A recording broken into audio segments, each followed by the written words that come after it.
इंदौर भोपाल के बाद रीवा को मिला ऐसा दुर्लभ चिकित्सक जहां लगता है तांता। चिकित्सा के क्षेत्र में रीवा अव्वल दर्जा हासिल कर रहा है। अब रीवा में ऐसे डॉक्टर भी मौजूद हैं जो अन्य बड़े शहरों में भी नहीं है। हम बात कर रहे हैं फेफड़े और एलर्जी से संबंधित रोग की, जिसके कुशल चिकित्सक डॉक्टर अमरेंद्र शुक्ला जो इन दिनों रीवा में अपनी सेवाएं दे रहे हैं। डॉक्टर अमरेंद्र पल्मोनरी डीएम हैं और यह भी रीवा के मरीजों के लिए सुखद है, क्योंकि पल्मोनरी डीएम भोपाल और इंदौर के अलावा केवल रीवा में है, अन्य बड़े शहरों में नहीं है। डॉक्टर अमरेंद्र कुमार शुक्ला ने खबर आप तक से बहुत सी जानकारी साझा की है, आप भी सुनिए। चिकित्सा के क्षेत्र में रीवा ने बहुत उपलब्धियां हासिल की हैं। केवल मेंढी क्षेत्र ही नहीं, पूरे प्रदेश भर में रीवा का नाम चिकित्सा जगत में एक अव्वल दर्जे में पहुंच रहा है। चाहे वो एंजियोप्लास्टी को लेकर के हो, चाहे एंजियोग्राफी को लेकर हो, यहाँ तक कि open heart surgery, kidney transplant, बहुत सारे बड़े ऑपरेशन जो है तो अपने रीवा में होने लगे। उसके पीछे वजह यह है कि रीवा में बहुत ऐसे चिकित्सक अपनी विशेषता लेकर के मौजूद है जो अपने आप में अपने क्षेत्र में बहुत ही वो स्पेशलाइजेशन उनका उस क्षेत्र में है। और ऐसे कुशल चिकित्सकों के चलते रीवा से जो मरीजों का पलायन, चाहे वो नागपुर के लिए होता रहा हो, चाहे दिल्ली के लिए होता रहा हो, उस पलायन को रोकने में रीवा के डॉक्टरों ने महत्वपूर्ण भूमिका निभाई है। इसी तरह से एक और हमारे रीवा के लिए उपलब्धि है, पल्मोनरी में डीएम, मतलब कि फेफड़े से संबंधित जो बीमारियों के लिए जो डॉक्टर होने चाहिए उसमें स्पेशलाइजेशन पल्मोनरी डीएम, मतलब कि एक ऐसे विशेषज्ञ रीवा में मौजूद है जो आसपास के पूरे विभिन्न क्षेत्र में नहीं। अगर ये बात कहें कि पल्मोनरी में डीएम जो है, डीएम की डिग्री जो हासिल किए हुए रीवा में मौजूद चिकित्सक हैं वो केवल अपने इंदौर और भोपाल में है। लेकिन रीवा में जो उपलब्धि हासिल हुई है और डीएम पल्मोनरी रीवा में डॉक्टर जो मौजूद हैं, उनके मौजूदगी से रीवा के और भी जो मरीज हैं जो फेफड़े से संबंधित मर्ज के लिए, उसके उपचार के लिए बाहर जाया करते थे, उनका पलायन रुकेगा और उनको बेहतर उपचार मिलेगा। तो हमारे साथ डॉक्टर अमरेंद्र कुमार शुक्ला जो डीएम पल्मोनरी हैं, हमारे साथ बातचीत के लिए मौजूद है और हम उनसे चर्चा करेंगे कि आखिर ये पल्मोनरी ये है क्या, ये कौन सा सब्जेक्ट है और इससे संबंधित किस तरह की बीमारियां होती हैं। तो उनसे हम जानकारी साझा करेंगे। डॉक्टर साहब, आपका बहुत बहुत स्वागत है, हमारे चैनल से आप जुड़ रहे हैं। हम ये जानना चाहेंगे कि ये डीएम आपके पास जो डिग्री है, पल्मोनरी स्पेशलाइजेशन है, आप ये होता क्या है, पल्मोनरी है क्या चीज? पल्मोनरी में खासकर जो सांस से संबंधित फेफड़े की बीमारियां होती हैं वो नाक से स्टार्ट हो जाती है, जैसे एलर्जिक राइनाइटिस, नाक से पानी आना, छींके आना, बार बार सर्दी जुकाम होना, अस्थमा की बीमारी, बहुत ज़्यादा सिगरेट पीने की वजह से जो सीओपीडी और धुएं की वजह से सीओपीडी की बीमारी हो जाती है, फेफड़े में कुछ बार बार निमोनिया होने की वजह से या इन्फेक्शन होने की वजह से फेफड़े में छेद हो जाते हैं, बार बार निमोनिया होना, निमोनिया का ठीक ना होना, टीबी हो जाना, फेफड़े में पानी आ जाना, फेफड़े में पस आ जाना, और कई बार क्या होता है कि कुछ मेटाबॉलिक डिजीज होती हैं, इसमें मोटापे की वजह से खर्राटे आते हैं, खर्राटों की वजह से नींद नहीं पूरी हो पाती है, उसका भी इलाज यहाँ पे होता है। और इसमें फेफड़े में गांठ है तो उसमें गांठ में फेफड़े का कैंसर का पता करना, फेफड़े में पानी भर जाना, या फिर और तरह की फेफड़े सिकुड़ने की बहुत सारी बीमारियां होती हैं, उनका इलाज इस स्पेशलिटी में होता है। डॉक्टर साहब, इसके पहले आप कहाँ पदस्थ थे, कहाँ आप सेवाएं दे चुके हैं? मैं सुपर स्पेशलिटी की degree DM pulmonary medicine, critical care और स्लीप मेडिसिन की डिग्री एम्स जोधपुर से किया है। उससे पहले मैं जबलपुर सुपर स्पेशलिटी हॉस्पिटल में 1.5 साल असिस्टेंट प्रोफेसर था, और उसके पहले मैंने फेलोशिप किया हुआ है इंटरवेंशन पल्मोलॉजी में SGPGI लखनऊ से।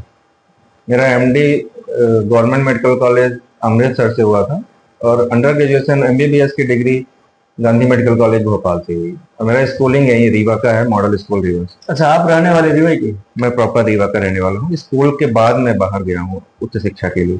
तो यहाँ की प्राथमिक स्कूल कहाँ? मेरी प्राथमिक स्कूल यहाँ पे 8th तक तो मैंने अपने गांव में सरकारी गवर्नमेंट स्कूल में पढ़ाई की है। उसके 9th से मैंने यहाँ पे मॉडल हायर सेकेंडरी स्कूल है सिविल लाइन्स में, उसमें पढ़ाई की। इतनी अच्छी डिग्री लेने के बाद पल्मोनरी में स्पेशलाइजेशन करने के बाद आपने आखिर रीवा को ही क्यों चुना? रीवा तो मेरा क्योंकि घर, आपके पास तो ऑप्शन बहुत सारे थे। जरूर ऑप्शन थे, बट रीवा में मेरा घर है और मैंने यहाँ पे देखा है कि मरीज छोटी छोटी बीमारियों के लिए बाहर भटकते हैं, जैसे जबलपुर जाना, इलाहाबाद, प्रयागराज या बनारस, नागपुर के लिए जाते थे। तो मेरा ये था कि मैं उन सब पलायन को थोड़ा रोक सकूं और उनको अच्छे से अच्छी सुविधा जो है, इलाज जो है रीवा में ही उपलब्ध करा सकूं। इसलिए मेरा रीवा आना हुआ। डॉक्टर साहब, जैसे आपके पास पूरे विंध्य से मरीज आ रहे हैं, तो सबसे ज्यादा किस तरह की बीमारियां आपको देखने के मिल रही है? जांच के दौरान किस तरह की बीमारी आपके सामने आ रही है? सबसे ज्यादा बीमारी यहाँ पे एलर्जिक अस्थमा की है। उसमें से बच्चों से लेके और प्रभावित है और उसका काफी हद तक ये बीमारी कंट्रोल की जा सकती है। पेशेंट्स बाहर ट्रीट करते रहते हैं, कंप्लायंट नहीं रहते, ट्रीटमेंट पूरा नहीं लेते, अच्छे से ट्रीट नहीं होते हैं, तो वो परेशान होते रहते हैं। बट इसका इलाज बहुत आसान है और अगर अच्छे से इलाज लेंगे तो ठीक हो जाते हैं। कहते हैं कि अस्थमा अगर किसी को हो गया तो मरणोपरांत ही उस बीमारी से छुटकारा मिल पाता है, क्या कितना सही है? ऐसा नहीं है। 10 से 15% लोगों का अस्थमा जो इनको बचपन में होता है, छोटे बच्चों में, उनका ठीक हो जाता है और ज्यादातर लोगों का अस्थमा कम हो जाता है उम्र के साथ। और जिनका अस्थमा कम नहीं होता, रहता भी है, तो आजकल जो दवाइयां आती हैं उससे काफी हद तक ऑलमोस्ट 80-90% कंट्रोल रहता है। वो नॉर्मल जीवन व्यतीत करते हैं, कोई ज्यादा परेशानी नहीं होती है, बट उनको कंटिन्यूअस डॉक्टर के फॉलोअप में रहना पड़ेगा। अच्छा, ये अस्थमा के होने की पीछे वजह क्या है? किस कारण से अस्थमा होता है? अस्थमा एलर्जी है, किसी वजह से एलर्जिक अस्थमा हो सकता है। एटोपी मतलब कुछ फैमिली हिस्ट्री किसी की अस्थमा है, जेनेटिक है, वो हो सकता है। बचपन में कोई किसी का बर्थ वेट कम है या किसी का अर्ली डिलीवरी हो गया, 7 मंथ में, 6 मंथ में डिलीवरी हो गया, ब्रेस्ट फीडिंग नहीं हुआ प्रॉपर, या फिर जो आसपास के पॉल्यूशंस हैं उसकी वजह से भी अस्थमा होता है। कुछ वर्क रिलेटेड भी अस्थमा होते हैं, जो उनका काम होता है, प्रोफेशनल अस्थमा भी होता है। जैसे कुछ एलर्जेंस हैं जो आपके इंडस्ट्रीज में है, उसकी वजह से भी अस्थमा होता है। लोगों के मन में हमेशा सवाल रहता है कि जैसे जब छोटे बच्चों को निमोनिया हो जाती है, तो अगर बच्चों को निमोनिया हो गई, यानी एस्थमेटिक हो गई, उनकी पसलियां चलने लगती है, तो कहते हैं कि फिर ये हमेशा बना रहेगा। ऐसा क्या लोगों का विश्वास जो है तो सही है या गलत है? वो अपने सोच में क्या सही है? नहीं, ऐसा जरूरी नहीं कि हमेशा बना रहे। कुछ हद तक 10 to 15% तो क्योर हो जाता है, बाकी उसकी इंटेंसिटी कम हो जाती है और कंट्रोल, अस्थमा पूरी तरह से कंट्रोल किया जा सकता है। कुछ नहीं, कोई लाइलाज बीमारी नहीं, कंट्रोल कर सकते। यहाँ फेफड़ों के कैंसर के बारे में आपने चर्चा किया कि फेफड़े में कैंसर जैसी बीमारियां जो होती हैं, तो कैंसर तो एक लाइलाज बीमारी है, इसको आप कहाँ तक ठीक कर पाने में आप सक्षम हैं, या कहेंगे कि ये फेफड़े में अगर किसी का कैंसर हो गया तो हम ठीक कर सकते हैं? तो कैंसर आज की डेट पे लाइलाज नहीं रहा है। उसका डिपेंड करता है कि आप कौन से स्टेज पे डायग्नोसिस कर पाए हैं।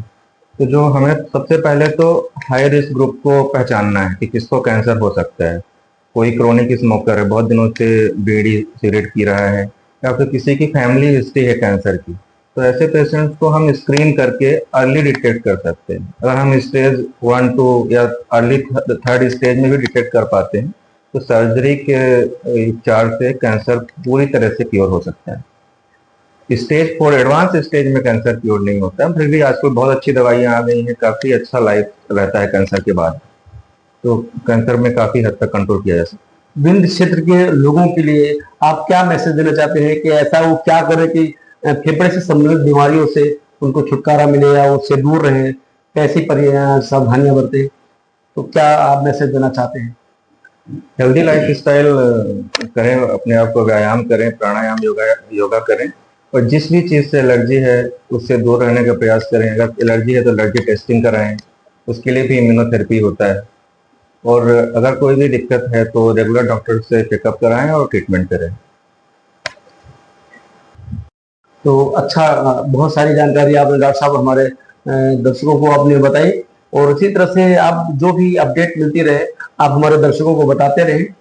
तो इस तरह से फेफड़े से संबंधित बीमारियों के लिए आप अपडेट देते रहिए, और अच्छे चिकित्सक की जो आपको तलाश है, आपको कहीं और भटकने की जरूरत नहीं। आप सीधा डॉक्टर अमरीश शुक्ला से मिल सकते हैं और उनसे अपनी परेशानियां बता सकते हैं, उनसे इलाज ले सकते हैं और राहत पा सकते हैं। कैमरामैन बलकरण पासी के साथ मैं हूं टीपी सिंह। मैं डॉक्टर अमिता सिंह सिवा आरोग्यम हॉस्पिटल में मैं एज ए गायनिकोलॉजिस्ट काम करती हूँ। मेरे हॉस्पिटल में गायनी से रिलेटेड हर तरह की सुविधाएं हैं।